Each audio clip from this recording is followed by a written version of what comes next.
Ahead on KCCI Close-Up, candidates clash. It's still unclear who will come out ahead in Iowa's Congressional District 2 race.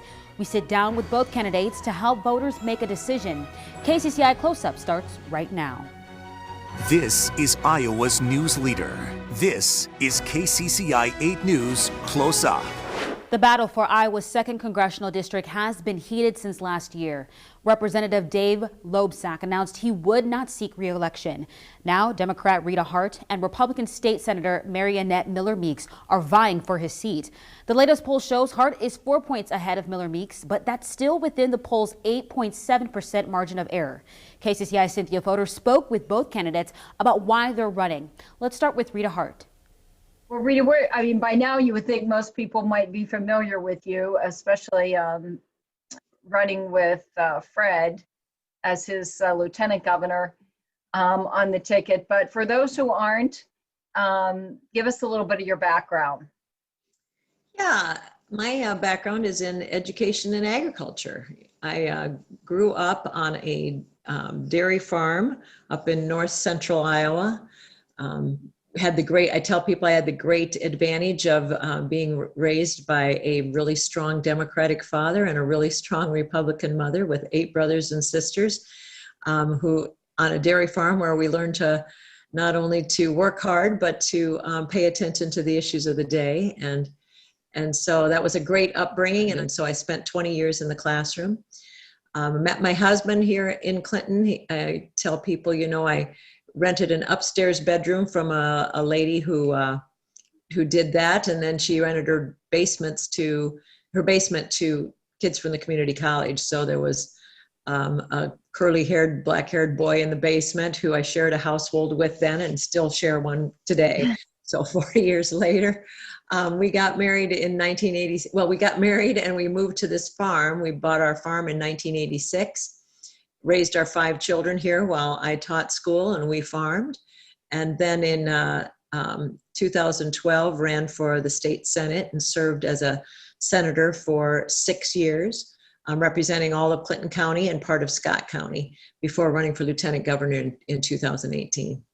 And you have been known to work across the aisle, and you talked about your parents. Mom was Republican, right? And Dad, Democrat. Yeah. So how do you take that to Congress where it just seems to be so divisive? I mean, how do you take that ability to work across the aisle and make a difference there? I think it's so crucial.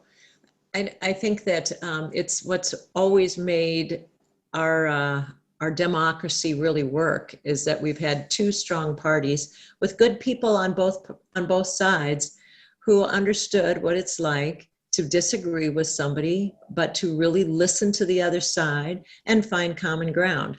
In order to really understand an issue and in order to make sure that you're thinking about things correctly, you have to listen to someone who disagrees with you, somebody who is on the other side of this issue.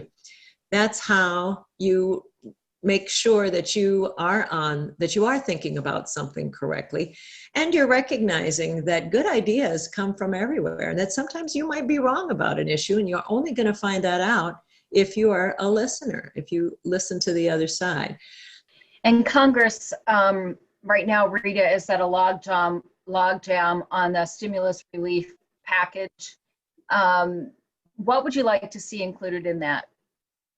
Yeah, again, we did see some bipartisanship in the passing of the first relief bill, and that was really great that they were able to pass that in a pretty timely fashion and get the relief to the people that needed it. And now here we are, where this pandemic is continuing. People have lost their jobs through no fault of their own. We're in a situation where we need to make sure that people are given the relief so that they can continue to pay their bills. We know that unemployment benefits do not keep people whole. They only cover about 60 to 80% of what their employment did. And so those people need relief. We need to make sure that we're getting relief to the sectors that have been hit the hardest. And we know particularly that the retail industry and the hospitality industry has really been hit hard. We want to make sure that people are able to pay their rent so that landlords are not having to evict, and we're not adding to the homelessness situation. Cities and counties are struggling. We don't want them to be in a position where they're going to have to start laying off police officers or firefighters. These are all areas where we need to make sure that we get this relief package passed in a timely fashion. I was hoping it would already be passed. And we have to continue to work on the transparency of these bills and the follow-up and the accountability. I read another article today in the paper about possible money going to entities that truly weren't hurt by the pandemic. That we need to really make sure that we are being accountable with these monies so that it's actually going to the people that need it, that have been negatively affected by the pandemic, and that we are holding accountable the money that's going elsewhere. Next on Close Up, we asked Rita Hart about health care, what she says needs to happen to help Iowans. Welcome back to Close Up. KCCI's Cynthia Photo wraps up our conversation with candidate Rita Hart. And the most important topic, they say, in this election is health care. The ACA coming up before the Supreme Court, maybe after the election. How do we get there? How do we make it more affordable and accessible? So important, and it's the one issue that people have been talking to me all the time before the pandemic and during the pandemic, and yes, you're right, it's going to be the issue that we need to resolve. So the first thing I think is clear is that we cannot go backwards, and people like my opponent and others who are in favor of this lawsuit that would take the health care away from millions of Americans who really need this health care, need the insurance and the health care that they're getting, that we don't allow that to happen. People are clear, they like their plans that hold insurance companies accountable for pre-existing conditions, that allow their children to be on their plans until they're 26. We need to make sure that we are maintaining the plans that we have in place that people like. And then we need to talk about what we can do about how to improve this process. And I think there are many really good solutions on the table. And it's really important that we do this in a bipartisan fashion so that it sticks, so that it's stable for the future. The other thing I think that we can quickly agree on is the transparency issue, which could again drive down prices. People have no idea what they're paying for when they go to the doctor's office. My husband had a surgery not too long ago, and it took me a long time and a lot of phone calls to figure out that this line on the bill had to do with a machine that he supposedly was given that he never got, that we were being charged for. It shouldn't be that hard to find out what you're paying for and then be able to make some good decisions based on the price and be able to figure out how to drive that cost down. And so I think transparency is another place we definitely should be looking at. And there are many other solutions out there. We have to work in a bipartisan fashion to do everything we can to increase accessibility and to lower the costs. And I know it's a very broad question about the economy and jobs and bringing back jobs now, particularly after the pandemic. It seems like they are starting to come back, but what are your ideas for getting people back on their feet? I think it's so obvious that the best way we can get people back out on their feet is to get the infection rate down and get this pandemic under control. And obviously we're not where we need to be. It's disappointing that Iowa is in the top 5 or the top 10 in the country, depending upon how you're looking at on a list we don't want to be on. Our school systems are having trouble getting kids back into the classroom, which is crucial. Kids need to be back in the classroom. Families depend on it. It's crucial to every child's education. And the fact that we don't have this pandemic, this infection rate down is threatening to all of us to not be able to to get back to normal. And finally, you were at the State House for 6 years, the state capitol. Now you want to move on to the nation's capital. Why are you running for Congress?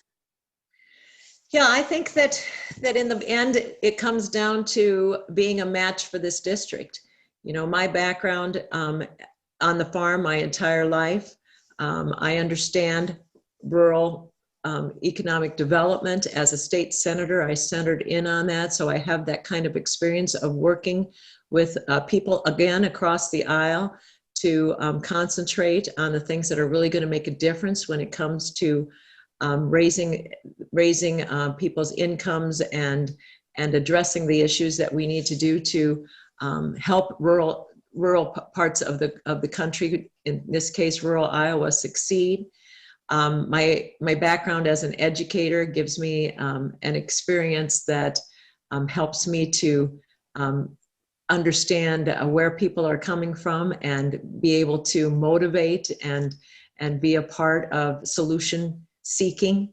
And as a volunteer for many years, working with many different agencies in the community, as a mother of 5 children and a grandmother, this is all a good fit for this kind of district to be a voice and to more importantly, be the kind of leader that listens to the people of the district and allows them to help educate me and do the things that we need to do together that's going to make a difference in people's lives. Ahead on KCCI Close-Up, we talk to Rita Hart's Republican rival, Mariannette Miller Meeks.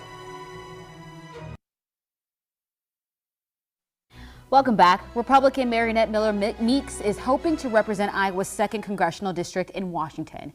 KCCI's Cynthia Fodor asked her where she stands on major issues impacting Iowans. Why don't you just start off telling us a little bit about who you are and why you're running for this office? I am currently a physician, didn't start out in politics, and my road to being a physician was a very challenging one. My father was a Master Sergeant in the Air Force, and we traveled and moved around in the United States. My mom got a GED. Both my parents worked to raise their family of 8 children, and I was the 4th of those 8. When I was 15, I was in a kitchen fire and severely burned, and during that very long hospitalization, had an epiphany on what I was going to be and what my future would hold, or at least what I hoped it would hold. And that was to become a doctor. So running for Congress after being in the state Senate last year, I was elected in 2018 in our Senate district here in Southeast Iowa. And we did some really great policy work and was chair of human services, vice chair of veterans, because I'm a 24-year military Army veteran. And was asked to run for this seat and looking at what was happening with healthcare. And at that time, no one knew that there would be a pandemic, but was really compelled to run because healthcare access, affordability, and portability had always been an issue with me. And speaking of the pandemic, the Congress, the House Democrats are putting forward a plan, it looks like, for our new stimulus relief package. What would you like to see included in that? I do think there needs to be, continued support for unemployment. We know that, although in Iowa our economy is opening up, that's not necessarily what's happening throughout the country. But even with reopening in the economy, with COVID-19 still being an issue, that we need to support those businesses that may never come back, those individuals who've lost their jobs through businesses, that were through no fault of their own shut down by the government. And so I think we need to continue to be able to support those businesses. We do need to have continued support in the healthcare arena. It's much more cumbersome and difficult and people intensive, if you will, to care for those individuals who are hospitalized with COVID-19. We do need to continue to support and enhance our testing capabilities. We continue to ramp that up, and we need to continue to do that. And then, working on getting the vaccine out, although that's not necessarily a congressional issue, I think a safe, effective vaccine at the earliest possible date that's approved by the FDA and has gone through all the regulatory channels is going to be something that will really help to get our economy back working. So back to healthcare and just you're a doctor, you were a nurse, you've done quite a bit in the healthcare industry. What do you think needs to change to make it better? Well, we know that affordability, I think, is the concern that most people have, and premiums did not come down after the passage of the Affordable Care Act. And so that's still an issue for most people. You shouldn't go bankrupt in order to try to have access to health insurance or health care, especially in a crisis when you have, unexpected events, cancer, heart attacks, strokes, motor vehicle accidents, things like that. And then the other issue is portability. So accessibility, I think the Affordable Care Act increased access and had more coverage, but we were lacking in portability and affordability. So those are still issues. As a state senator, I passed legislation that was geared and aimed to lowering prescription drug prices. It was very timely. We didn't get the rebate part through, but we got the transparency part through. And so that's going to be very important going forward as we understand how the pharmacy benefit managers work with the pharmaceutical companies and the insurance companies to get a handle on lowering prescription drug prices. And still more needs to be done. We can look at the patent protection laws, the length of the patent, in order to get more generics to individuals at an earlier time to reduce cost. So I think those are issues I think that are still resonate with people. They're still important. And when people bring you, their receipts from their prescription drugs that have gone up, 2, 3, 4 times in the matter of a couple of years, it becomes to the point of unaffordability. So that is a very important issue going forward. We also, as senators, passed legislation on insulin, emergency coverage for insulin. So there's more that we can do on that front, both at the state and federal level. Still ahead, we asked Marionette Miller Meeks about the main issues impacting Iowa's farmers and her plan to help.